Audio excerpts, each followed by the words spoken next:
It had been raining for days, and this was the Lake District, which does Soggy really efficiently.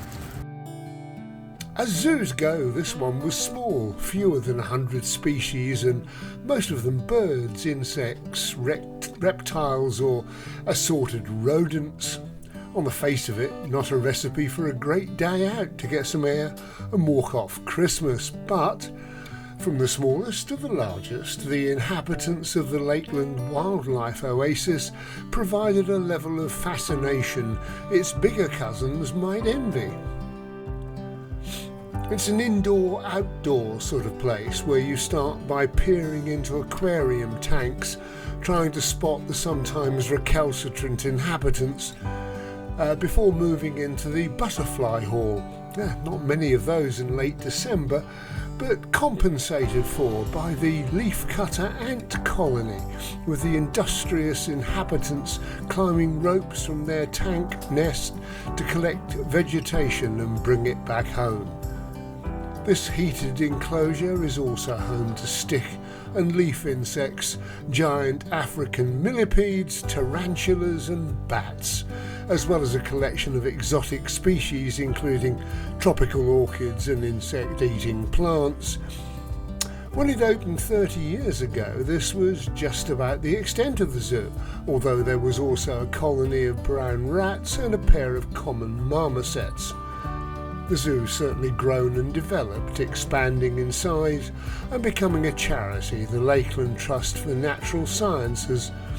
The rodent theme continues, however, with highly social dagoos, which live in large groups in communal burrows in their native Chile, striped squirrels, hefty marmosets and even tiny harvest mice.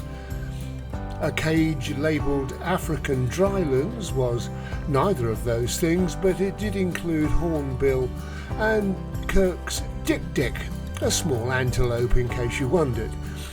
Meerkats are always favourite, with at least one member of the group keeping watch on the skies for an approaching bird of prey, but safe from the nearby snowy owl in its cage, which largely eats lemmings apparently, but will also catch other rodents and mammals.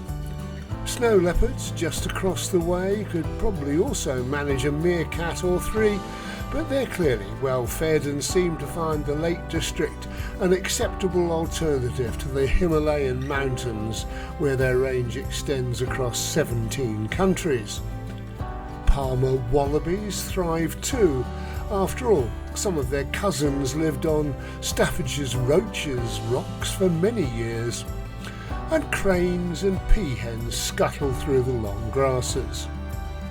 Now, just how comfortable ring-tailed lemurs from the island of Madagascar feel within scenting distance of that island's top carnivore, the fossa, whose favourite meal apparently is a tasty lemur plucked from the tree canopy, is an unanswered question.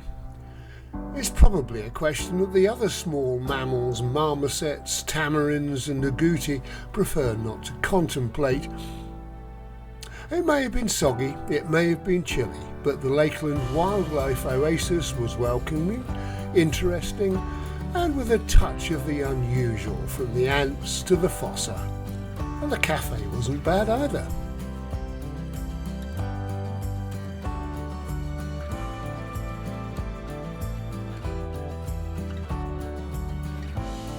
This is a very rare species, and we very rarely get this close to it, but you can see how violent it can be.